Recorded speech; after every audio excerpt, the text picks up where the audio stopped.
टिंगू अपने घर के बरामदे में बैठे बैठे खुली आंखों से सपने देख रहे थे। उनके सपनों में एक विशालकाय पतंग उड़ी जा रही और टिंगू उसके ऊपर सवार थे। कितना आनंद आ रहा था आसमान में उड़ते हुए नीचे देखने में। हर चीज छोटी नजर आ रही थी।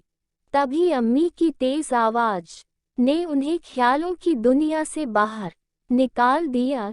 टिंगू, टिंगू, कहाँ हो तुम? आया अम्मी ख्यालों की दुनिया से निकल कर टिंगू घर के आंगन में पहुंचे। मैं सलमा आपा के घर जा रही हूँ, उनकी बेटी की शादी की तैयारी कराने। शाम में आऊंगी तो तुम्हारे लिए मिठाइयाँ भी लेकर आऊंगी। तब तक तुम दरांती लेकर जंगल से पड़ोसी की गाय के लिए घास काट लाना, कुछ पैसे मिल जाएंगे। जी अम्मी, टिंगू ने कहा और दरांती उठाकर जंगल जाने के लिए तैयार हो गए। सावधानी से जाना और दिन में सपने मत देखने लग जाना। दरांती को होशियारी से पकड़ना, कहीं हाथ न कट जाए। अम्मी ने समझाते हुए कहा, आप बिल्कुल चिंता ना करें, मैं पूरी सावधानी रखूंगा। टिंगू ने अम्मी को दिलासा दिया।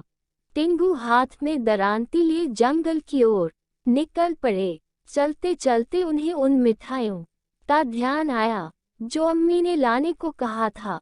कौन सी मिठाई लाएंगी अम्मी? शायद गुलाब जामुन, स्वादिष्ट भूरे चाशनी में डूबे गुलाब जामुन। उनके मुंह में पानी आने लगा। अचानक राह चलते ठोकर लगी और टिंगू वर्तमान में वापस आ गए। उद्धरण, ओह क्या कर रहा हूँ मैं? अम्मी ने मना किया था रास्ते में सपने देखने को, उन्होंने अपने आप को समझाया।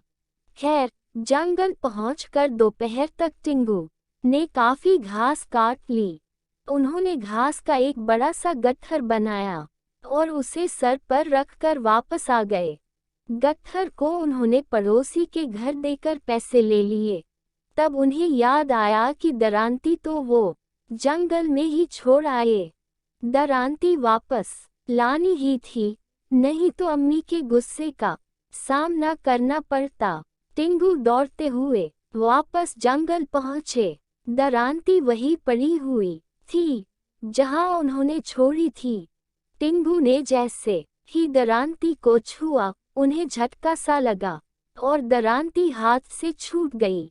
धूप में पड़े पड़े दरांती का लोहा खूब गर्म हो गया था। वे दरांती को उलट पलट कर देख रहे थे और समझने की कोशिश कर रहे थे कि आखिर दरांती इतनी गर्म कैसे हुई।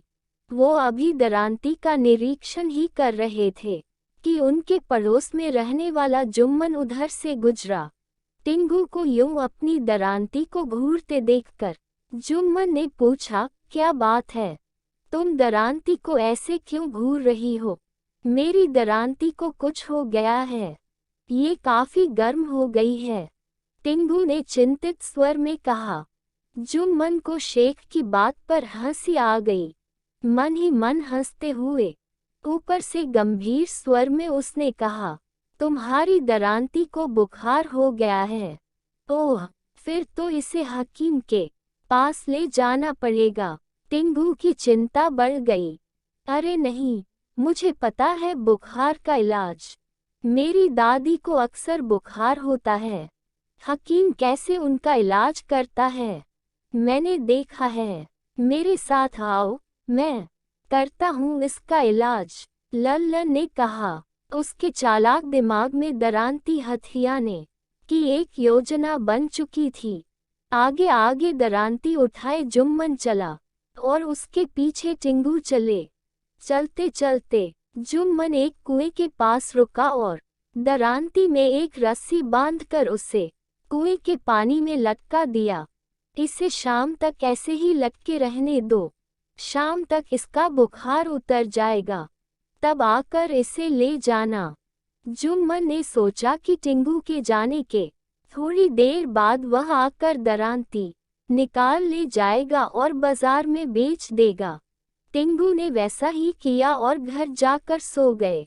शाम में जब नींद खुली तो उन्होंने सोचा दरांती का हालचाल लिया जाए। घर से निकलकर जैसे ही वो कुएं की तरफ बढ़े, जुम्मन के घर से किसी के कराहने की आवाज सुनाई दी। उन्होंने अंदर जाकर देखा, जुम्मन की दादी बेसुध पड़ी कराह रही थी। टिंगू ने उनका हाथ छूकर देखा, हाथ काफी गर्म था। उन्होंने सोचा, जुम्मन की दादी को बुखार है। जुम्मन ने दिन में मेरी मदद की, मुझे भी उसकी मदद करनी चाहिए। टिंगू ने आसपास देखा, निकट ही रस्सी पड़ी थी। उन्होंने जुम्मन की दादी को रस्सी से बांधा और कंधे पर लादकर कुएं की ओर ले जाने लगे। पड़ोसियों ने देखा तो उन्हें रोकने की कोशिश की, लेकिन टिंगू ने किसी की नहीं सुनी और दादी को लेकर कुएं तक जा पहुंचे। कुएं पर पहुंचकर उन्होंने अपनी दरांती कुएं से बाहर निकाली। दादी के लिए दवा लेने जाने के कारण जुम्मन को दरांती निकालने का वक्त नहीं मिला था। टिंगू ने दरांती को निकालकर एक ओर रखा और जुम्मन की दादी को कुएं में लटकाने की तैयारी करने लगे। दूसरी ओर जब जुम्मन और उसके अब्बा हकीम से दादी के लिए दवा लेकर लौटे तो पड़ोसियों ने बताया कि टिंगू रस्सियों में बांधकर दादी को कुएं की ओर ले गया। दोनों भागते हुए कुएं तक पहुंचे तो देखा कि टिंगू दादी को कुएं में लटकाने ही वाले थे। अरे बेवकूफ, ये क्या कर रहा है? जुम्मन के अब्बा ने चिल्लाकर कहा। ओह, आ गए आप। मैं दादी के बुखार का इलाज कर रहा था, टिंगू ने उत्तर दिया। ऐसे कहीं बुखार का इलाज होता है? किस पागल ने बताया तुझे? जुम्मन के अब्बा ने अपनी मां की रस्सियां खोलते हुए पूछा। मुझे तो जुम्मन ने ही बताया, टिंगू ने जुम्मन की ओर इशारा करते हुए कहा। जुम्मन के अब्बा ने घूरकर जुम्मन की ओर देखा। जुम्मन सर झुकाए खड़ा था। उन्होंने डंडा उठाया और जुम्मन की ओर लपके। अब जुम्मन आगे आगे और उसके अब्बा पीछे पीछे। हैरान टिंगू अपनी दरांती के साथ घर वापस लौट आए, जहां अम्मी गुलाब जामुन के साथ उनका इंतजार कर रही थी।